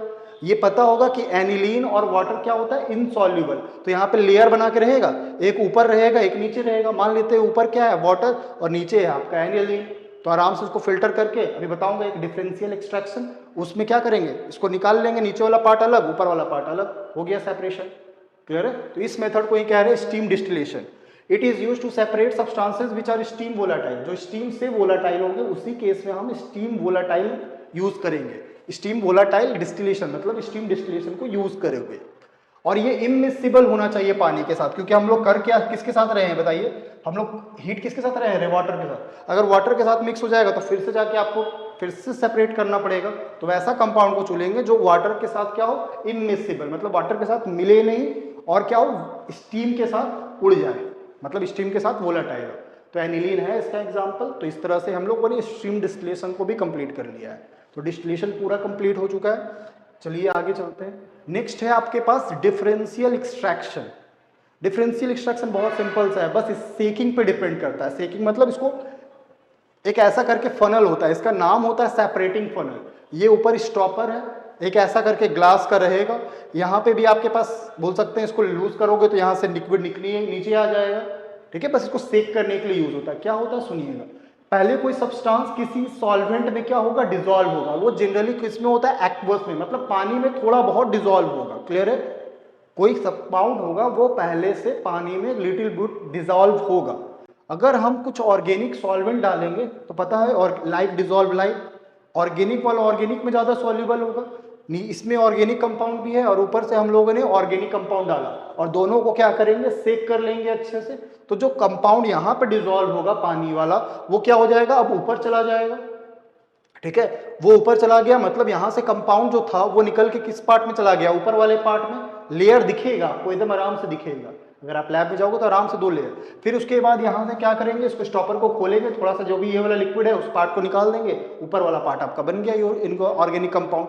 तो सर जो ऊपर सॉल्वेंट डाले थे वो भी रहेगा, तो उसको अलग तरीके से वेपोराइजेशन इवापोरेशन करके अगर रख दिया जाए, खुला भी रख दिया जाए, तो पता है ऑर्गेनिक सॉल्वेंट वोलेटाइल होता है तो वो उड़ जाएगा और जो आपका ऑर्गेनिक कंपाउंड है वो बच जाएगा। क्लियर है? तो इस तरीके को ही कहते हैं डिफरेंशियल एक्सट्रैक्शन। पढ़ते एक बार, an organic compound is present in aqueous medium, बताया था कि ऑर्गेनिक कंपाउंड किस में होना चाहिए, एक्वस में, मतलब पानी में। इट इज सेपरेटेड बाय सेकिंग, सेकिंग से इसको क्या करते हैं, सेपरेट करते हैं विथ ऑर्गेनिक सॉल्वेंट। जो सॉल्वेंट यूज करेंगे वो क्या होगा, ऑर्गेनिक, क्योंकि ऑर्गेनिक कंपाउंड ऑर्गेनिक में डिसॉल्व हो जाएगा। तो उसके बाद क्या करेंगे हम लोग, ऑर्गेनिक कंपाउंड को इवापोरेट कर देंगे, आपका प्योर ऑर्गेनिक कंपाउंड बचा रह जाएगा। Which is more soluble than in water, जो ऑर्गेनिक कंपाउंड यहाँ पे सॉल्युबल था उससे ज्यादा आपका ऑर्गेनिक सॉल्वेंट में डिसॉल्व होना चाहिए, तो आपका सेपरेट कर लेंगे, बस आ गया आपका सेपरेशन वाला पार्ट। तो इस तरीके को कहते हैं डिफरेंशियल एक्सट्रैक्शन। बहुत इजी सा क्वेश्चन आता है, इसलिए मैंने डेफिनेशन को बहुत कॉम्प्लिकेट नहीं किया है, एकदम छोटा सा डेफिनेशन आप देख लोगे तो आराम से आ जाएगा। ठीक है, चलिए अब एक लास्ट मेथड जो बच गया है, फिफ्थ मेथड, उसका नाम है क्रोमेटोग्राफी। क्रोमेटोग्राफी, क्रोमेटोग्राफी क्या होता है अभी बात करता हूं। देखिए क्रोमेटोग्राफी बेसिकली ना एडजॉर्प्शन और पार्टीशन पे बेस्ड है। क्या होता है एडजॉर्प्शन, एडजॉर्प्शन दो होता है, एक वर्ड होता है एडजॉर्ब, डी फॉर डॉग वाला। एडजॉर्प्शन में बस सरफेस पे, जैसे आप पाउडर लगा रहे हो तो ऊपर ऊपर का सरफेस पे लग रहा है तो उसको कहते हैं एडजॉर्ब होना, और एक होता है एब्जॉर्ब। जैसे एडजॉर्ब, ए डी वाला का बात कर रहा हूं, अगर देखते हो दीवार में डस्ट लग जाता है तो वो क्या दीवार के अंदर नहीं घुसता यार, वो बाहर ही है, तो उसको कहते हैं एडजॉर्ब। एब्जॉर्ब का मतलब होता है अंदर भी घुस जाना। जैसे देखो कप, मतलब क्या बोलते हैं, बर्तन साफ करने वाला स्पॉन्ज, उसके अंदर भी पानी घुस जा रहा है तो उसको कहते हैं एब्जॉर्ब, बी फॉर बॉल वाला। ठीक है, तो अभी हम लोग ये वाला जो क्रोमेटोग्राफी है ये किस टेक्निक पे बैठा हुआ है भाई, एडजॉर्प्शन और पार्टीशन पे, पार्टीशन वाला ये बात करूंगा। तो चलिए देखते हैं कि क्या है। It is use to separate mixture into their components. कोई मिक्सर होगा, बहुत सारा कंपोनेंट्स हो, मान लीजिए 2 हो 3 हो, तो उसको सेपरेट करने में हम लोग किसका यूज करेंगे, क्रोमेटोग्राफी। कैसे करेंगे बताता हूं, पहले समझते हैं। मिक्सचर को सेपरेट करना है अपने अपने कंपोनेंट्स में, तब हम लोग कौन सा यूज करेंगे, तो क्रोमेटोग्राफी नाम है इसका टेक्निक का। और फिर उसके बाद क्या बोला गया है, और एक तरीका है, एक तो कोई सब्सटेंस प्योर है, मान लीजिए सेपरेट भी कर लिए, तो प्योरिटी चेक करना होगा ये बना है प्योर है या नहीं, तो उसके लिए भी आप किस टेक्निक का यूज करोगे, क्रोमेटोग्राफी। तो वही लिखा हुआ है, to test the purity of compound. किसी कंपाउंड का प्योरिटी चेक करना है तब भी आप किसको यूज करोगे, क्रोमेटोग्राफी का। चलिए इसका टाइप्स के बारे में बात करें तो ब्रॉडली इसको 2 पार्ट में पार्टा गया, जो मैं बोल रहा था एडजॉर्प्शन, एडजॉर्प्शन। देखोगे अगर थोड़ा लैब जाओगे ना, बैचलर्स में तो दिखेगा, तो थोड़ा बहुत ही दिखेगा, अगर आप मास्टर्स करोगे तो सारा का सारा आप यूज कर लोगे, एकदम आसान सा है। Adsorption chromatography, chromatography.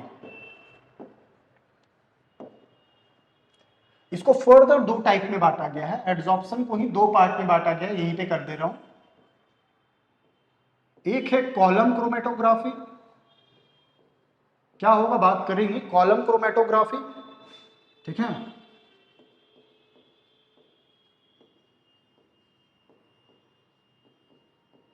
और जो सेकेंड पार्ट है उसको कहते हैं टीएलसी, थिन लेयर क्रोमेटोग्राफी। पूरा नाम लिखा हुआ है पीछे तो इसलिए मैं शॉर्ट में ही लिख रहा हूं। एक है टीएलसी जिसको कहेंगे थिन लेयर क्रोमेटोग्राफी, बात करूंगा बहुत इजी सा है। और दूसरा है आपका पार्टीशन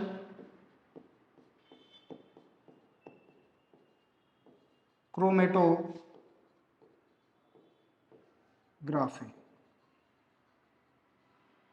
ध्यान से सुनिएगा, बस लास्ट है, तुरंत भर में देखोगे तो बता दिया। क्रोमेटोग्राफी क्या है, मिक्सचर को सेपरेट, मिक्सचर से कंपोनेंट को सेपरेट करने में यूज करोगे, और किसका, प्योरिटी चेक करने के लिए। कोई सब्सटेंस आप प्योर मतलब एक्सट्रैक्ट भी कर रहे हो तो वो प्योर है या नहीं, तो किस टेक्निक का यूज करिएगा, तो क्रोमेटोग्राफी का। क्रोमेटोग्राफी जो आपके बुक में है उस आपको जो पढ़ना है वो एडजॉर्प्शन और पार्टीशन पढ़ना है। एडजॉर्प्शन में 2 है, एक कॉलम है, एक टीएलसी है, और पार्टीशन सिर्फ एक है, पेपर क्रोमेटोग्राफी, वो भी बात करेंगे। ठीक है, इसका कोई टाइप्स नहीं है, पार्टीशन में ही पेपर आया है। चलिए देखिए एडजॉर्प्शन जो मैं बोल रहा था टाइप्स, एडजॉर्प्शन क्या होता है समझा दिया था, सरफेस से बस एडजॉर्ब हो जाना, अंदर नहीं घुसना, सिर्फ बाहर से घुस जाना, जैसे पाउडर लगा रहे हो फेस पे, तो वो क्या है, एडजॉर्प्शन फेनोमेना। ठीक है, तो it is based on the fact that different compounds are adsorbed on an adsorbent to different degree. देखिए बहुत अच्छा सा, डिग्रीज मतलब अलग अलग कंपाउंड अलग अलग तरीके से क्या होगा, एड्सॉर्ब होगा। एक कंपाउंड है, वो जरूरी थोड़ी है कि जितना वो चिपकेगा कोई और कंपाउंड लिए वो भी उतना एड्सॉर्ब हो जाएगा। तो वही बोला है, डिफरेंट डिग्रीज ऑफ एड्सॉर्प्शन, ठीक है, are adsorb on an adsorbent to different degrees. Adsorbent किसको, जिस पे एड्सॉर्ब हो रहा है, मान लीजिए कोई सरफेस तो चाहिए होगा ना, जिस सरफेस पे हो रहा होगा उसको कहेंगे एड्सॉर्बेंट, और जो एड्सॉर्ब हो रहा है उसी को कहते हैं एड्सॉर्बडेंट, ठीक है। तो सरफेस जो उस पे एड्सॉर्ब हो रहा है उसको कहेंगे एड्सॉर्बेंट, ठीक है। और देखिए डिफरेंट डिग्रीज, अलग अलग तरीके से एड्सॉर्ब होगा। कैसे होता है तो देखिए, इसका टाइप्स हम पहले ही बात कर लिए। कौन कौन सा टाइप्स था पहले बताओ, वहीं पे बात कर लिया था। एक है कॉलम, ठीक है, और दूसरा है आपका टीएलसी। एड्सॉर्प्शन का दो टाइप्स है, एक है कॉलम और एक है टीएलसी। तो चलिए पहले कॉलम को देखते हैं। कॉलम बेसिकली क्या होता है समझिएगा। कॉलम इसी का नाम रखिए, देखो कॉलम जैसा दिख रहा है, कॉलम इसी को बोलते हैं। पढ़ते हो कि लाइन में ऐसा ऐसा कहते हैं तो रो, इसको कहते हैं कॉलम। ये क्या होता है, देखिए ग्लास का एक ट्यूब रहेगा ऐसा, ये फिर से स्टॉपर है। यहाँ पे क्या भरा जाता है ना, देखिए इसमें एक दो फेज पे डिपेंड करता है। पहले लिखा होगा, क्या लिखा हुआ वो देख लीजिए। It involve separation of a mixture over a column, मतलब सेपरेट करेंगे लेकिन किसका यूज करके, कॉलम का, इसलिए इसका नाम ही पड़ गया कॉलम क्रोमेटोग्राफी। क्लियर है, एक ही कॉलम क्रोमेटोग्राफी, इसमें एक ही है, इसका अलग अलग टाइम पे दिखाया गया है। फर्स्ट पार्ट में ये, सेकेंड पार्ट में ये, थर्ड पार्ट में ये, तीनों एक ही है भाई, बस अलग अलग टाइम के लिए ये वाला रिप्रेजेंटेशन है। इसमें देखिए दो चीज होता है, एक होता है mobile phase, mobile phase, mobile phase मतलब जो फेज चलता रहेगा, मोबाइल का मतलब ही है चलना, ठीक है। तो मोबाइल फेज यहाँ पे आपका कोई भी ऑर्गेनिक सॉल्वेंट होता है, जैसे हेक्सेन ले लेते हैं, इथाइल एसीटेट ले लेते हैं, या दोनों का मिक्सचर भी ले लेते हैं, वो डिपेंड करता है, कभी कभी क्लोरोफॉर्म भी ऐड कर देते हैं, वो आपको डिपेंड करेगा। तो यहाँ पे क्या रहेगा, सॉल्वेंट रहेगा। ये आपका डिपेंड करता है कि कैसा कैसा कंपाउंड है, पोलर है, नॉन पोलर है, तो उस टाइप का सॉल्वेंट इसमें ऐड किया जाता है। और अगर बात करते हैं हम दूसरा फेज जो कि होता है stationary phase, stationary phase. Stationary phase का अगर बात की रहूं तो स्टेशनरी फेज में आपका जनरली जो दो यूज करते हैं, एक तो सिलिका यूज करते हैं, व्हाइट कलर का पाउडर रहेगा, ठीक है, सिलिका आप देखोगे अगर लैब जाओगे, और एक एलुमिना। स्टेशनरी फेज को सुनिएगा, पहले ग्लास का है, इसमें पहले से क्या कर देंगे, इसको पैक करेंगे। पैक कैसे करेंगे, मोबाइल फेज से नहीं, स्टेशनरी फेज से इसको क्या करेंगे, पैक कर देंगे, सिलिका को भर भर के पूरा पैक कर देंगे, ठीक है। फिर उसके बाद जिस भी कंपाउंड को आपको क्या करना हो, ऐसा तो सॉल्वेंट भी बहाते हैं बट जो आपको समझा देता हूं, कोई मान लीजिए तीन मिक्सचर है, कंपाउंड्स है, इसमें तीन मिक्सचर है, एक ए है, दूसरा बी है एंड तीसरा सी है, दिख रहा होगा, एक ए है, दूसरा बी है एंड तीसरा सी है। जो आपका ये वाला लेयर दिख रहा है ब्राउनिश टाइप का, उसमें तीनों कंपोनेंट है, और ऊपर से हम सॉल्वेंट डालेंगे, ठीक है। ये स्टार्टिंग का समय है, ग्लास लगा दिया ताकि आपका सॉल्वेंट ना बहे, चाहे थोड़ा स्लोली बहे, ठीक है। एड्सॉर्बेंट बोल दिया था स्टेशनरी फेज, यहाँ पे स्टेशनरी फेज मतलब एड्सॉर्बेंट कौन कौन होगा, सिलिका और एलुमिना। ऊपर से सॉल्वेंट बहाएंगे तो सॉल्वेंट के साथ साथ आपका ये वाला पार्ट भी बहेगा, वो डिपेंड करेगा कि कैसा सॉल्वेंट बहा रहे हैं और कैसा आपका नेचर है कंपाउंड का या कंपोनेंट्स का। मान लीजिए ऊपर से बहा रहे तो देखिए धीरे धीरे सेपरेशन होने लगा, ए ऊपर ही है, बी प्लस सी यहाँ पे, और समय गिरता गया तो ए ऊपर है, बी यहाँ है और सी यहाँ पे, ठीक है। ये धीरे धीरे धीरे धीरे नीचे आते जाएगा भाई, तो ये वाला कंपाउंड को निकाल लेंगे, फिर उसके बाद स्टॉपर को क्लॉक करके फिर ये वाला पार्ट को नीचे निकाल लेंगे, फिर ये वाला पार्ट को। इस टेक्निक को ही हम कह रहे हैं कॉलम क्रोमेटोग्राफी। नाम क्यों पड़ा है, क्योंकि कॉलम जैसा दिखता है, ठीक है। इसमें क्या होता है तो बस याद रख लीजिएगा, mobile phase, stationary phase. Mobile phase के साथ ही आपका कंपोनेंट भी बहता रहेगा, स्टेशनरी फेज वहीं का वहीं रहेगा, क्लियर है। और ये किस पे बेसिस है, तो एड्सॉर्प्शन पे बेसिस है, इसलिए ये एड्सॉर्प्शन के अंदर आता है, क्लियर है। चलिए नेक्स्ट चलते हैं हम लोग थिन लेयर क्रोमेटोग्राफी। इसमें क्या होता है समझिए, देखिए थिन लेयर का अगर मैं बात करूं तो थिन लेयर में एक आपके पास ग्लास का चाहिए होगा आपको। देखिए मान लीजिए हमारे पास ग्लास है, ठीक है, ग्लास आपके पास रहेगा, लैब में पड़ा रहेगा, कांच का टुकड़ा रहेगा, अच्छा से रेक्टेंगुलर शेप में पड़ा रहेगा। इसमें क्या होता है, आपको एक लेयर चढ़ाना पड़ेगा। लेयर क्या चढ़ाना पड़ता है, स्लरी बना के, सिलिका को मतलब सॉल्वेंट में डिसॉल्व करके उसको एक अच्छा सा पेस्ट बना के इस पे क्या करना पड़ता है, इस पे पेस्ट चढ़ाना पड़ता है, जो कि जनरली व्हाइट कलर का आपको दिखेगा। इस पे पेस्ट चढ़ाइएगा ग्लास पे तो ये पूरा पूरा व्हाइट व्हाइट दिखने लगेगा दोस्त। पूरा पेस्ट चढ़ा दिए, इसको अच्छे से पेंट कर देना है, मतलब व्हाइट व्हाइट व्हाइट व्हाइट हर जगह पेस्ट है, ठीक है। अच्छा, इसको कुछ अच्छा से कंसिडर नहीं कर सकते,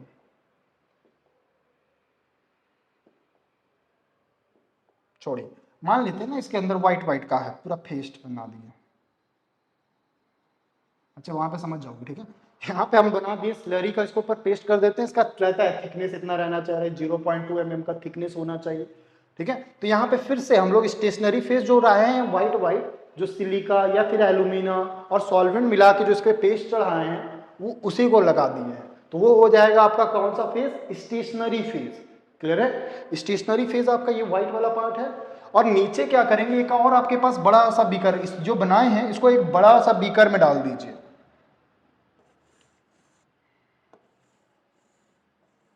एक ऐसा करके बीकर रहेगा, उसमें इसको क्या करिएगा, ग्लास को डाल दीजिएगा और नीचे ऊपर से चाहे पहले ही से आप इसमें सॉल्वेंट डाल दीजिए, सॉल्वेंट डाल दीजिए,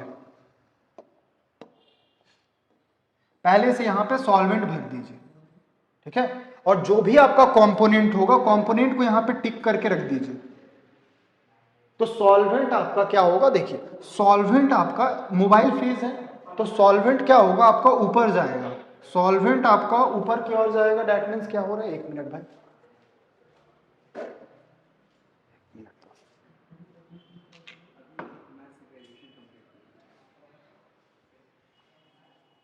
देखिए देखिए, अरे भाई वो बस बाहर में कोई लोग था तो उसको बस गेट लॉक कर दिया। देखिए तो यहाँ पे क्या होगा, देखिए मोबाइल फेस क्या बोल रहा था भाई, हाँ ग्लास था, उसके ऊपर क्या हम लोगों ने किया, ये येलो वाला पार्ट क्या है सर, ग्लास है, ऊपर से हमने क्या कर दिया, सिलिका जेल लगा दिया है। सिलिका जेल का समझ लीजिए स्लरी बोल देते, ज्यादा अच्छा रहेगा।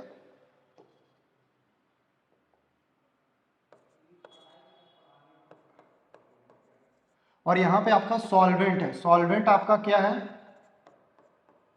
मोबाइल फेज है, मतलब ये चढ़ेगा। जैसे ही इसको रखोगे ना तो धीरे धीरे ये सॉल्वेंट आपका धीरे धीरे धीरे धीरे धीरे धीरे ऊपर चढ़ेगा।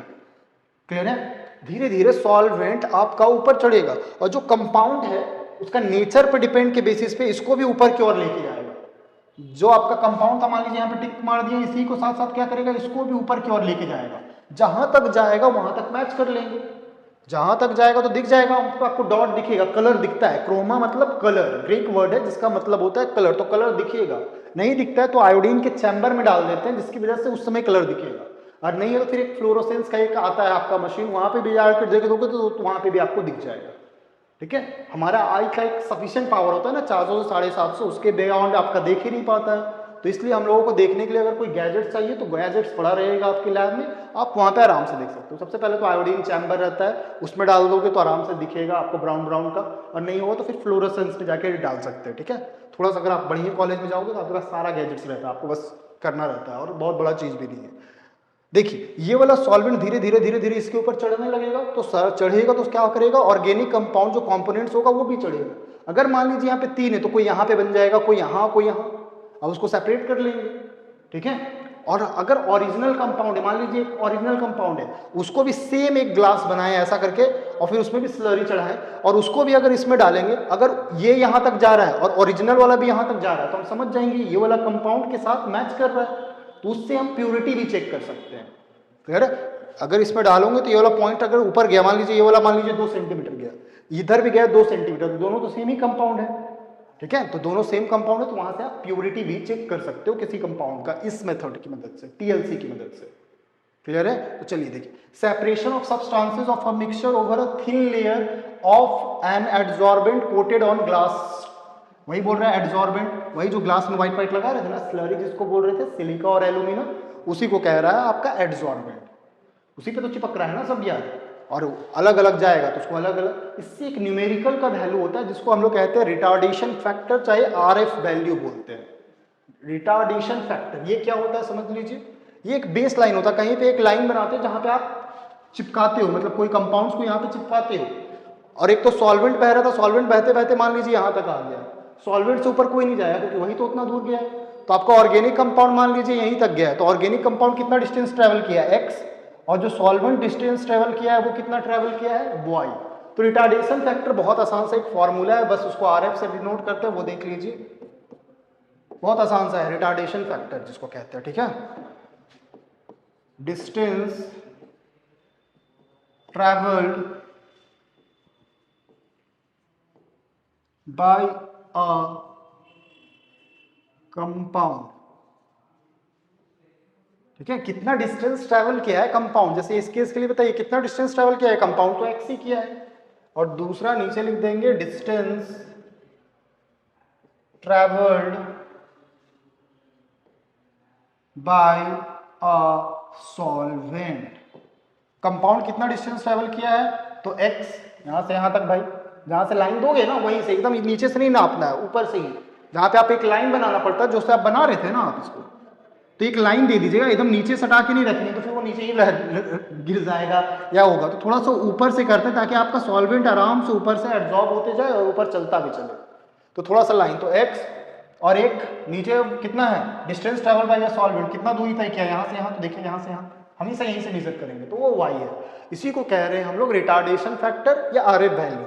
बहुत आसान सा ये फॉर्मूला, थोड़ा सा इंपॉर्टेंट है तो थोड़ा ध्यान रख लीजिएगा फॉर्मूला का, ठीक है। इसको मैं डब्बा में डाल दिया हूँ, इसको थोड़ा देख लीजिएगा, ये इंपॉर्टेंट है, आपका जेईई में भी CUET का पेपर में पूछ सकता है कि कितना है, x और y का वैल्यू दिया रहे हो तो आपको पता हो जाना चाहिए कितना ऑर्गेनिक कंपाउंड ट्रेवल किया है डिवाइडेड बाय कितना सॉल्वेंट ट्रेवल किया है। और ये हमेशा वैल्यू RF का वैल्यू क्या होगा, 1 से कम। RF का जो वैल्यू होगा वो ऑलवेज लेस देन 1। अरे ये 10 गया, ये 8 गया, तो 8 बचा 10, 0.8, तो हमेशा ये 1 से कम ही होगा, ठीक है। और पूरा सॉल्वेंट जितना तय नहीं कर पाता है, ठीक है। देखिएगा, चलते हैं लास्ट, पार्टीशन क्रोमेटोग्राफी बताया था। क्रोमेटोग्राफी दो है, एक एड्सॉर्प्शन एक है पार्टीशन। मोटा मोटी सेम है बट इसका पार्टीशन है, नंबर थोड़ा सा वर्ड यूज कर रहे हैं अलग। पार्टीशन, यहाँ पे पेपर को ना थोड़ा गोल करके रखा जाता है, पेपर को आपका थोड़ा सा गोल करके रखते हैं, ऐसे करके, ऐसे ऐसे पेपर रहेगा। ऐसा तो एक ऐसा भी आता है सीधा, ऐसे करके गोला बना के ऐसा पेपर रहेगा, ठीक है। तो देखिए पेपर को गोल करके रखा गया है यहाँ पे ऐसे करके, इसमें भी फिर से एक लाइन मारेंगे, यहाँ पे एक डॉट लाएंगे, फिर से नीचे सॉल्वेंट है, ऊपर से कार्डबोर्ड ढक दिए, फिर सॉल्वेंट धीरे धीरे ऊपर चलेगा, कैपिलरी एक्शन बोलते हैं, मतलब ऊपर की ओर जाएगा, ठीक है। तो ऊपर की ओर जाएगा तो ये पॉइंट भी आपका कहाँ जाएगा, ऊपर की ओर जाएगा। बस यही होता है, बस यहाँ पे अलग होता है, यहाँ पे पेपर का यूज करते हैं। पेपर में ही खासियत होता है, पेपर में क्या क्या होता है, सेलुलोज होता है, सेलुलोज entrapped with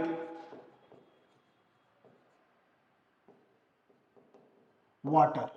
इसमें क्या होता है, वाटर भी होता है, यहाँ पे अलग अलग फेज होता है, ठीक है। वाटर, और वाटर जो होता है सेलुलोज इंट्रैप्ड विथ वाटर, वो तो कहीं मूव नहीं करेगा, पेपर कहीं मूव नहीं कर रहा है भाई, तो उसको कौन सा फेज बोलेंगे, स्टेशनरी फेज, रुका हुआ रहेगा, ठीक है। सॉल्वेंट जो आपका दिख रहा है वही आपका कौन सा फेज होगा बताइए, मोबाइल फेज। पेपर क्रोमेटोग्राफी नाम ही है, पेपर क्रोमेटोग्राफी, आपको सिर्फ पार्टीशन में ही सिर्फ एक ही पढ़ना है, वो है पेपर क्रोमेटोग्राफी। आप क्लियर है, तो यहाँ पे पेपर रहेगा सेम टू सेम, बस पार्टीशन अलग अलग होगा, एक पार्टीशन इधर आ जाएगा, एक आध पार्टीशन इधर आ जाएगा, उसीलिए इसका नाम क्या रख दिया गया, पार्टीशन क्रोमेटोग्राफी। देखिए क्या है, it is based on continuous differential partitioning. Partitioning मतलब अलग अलग, एक इधर एक उधर, एकदम अलग अलग partitioning of components of a mixture between stationary and mobile phase.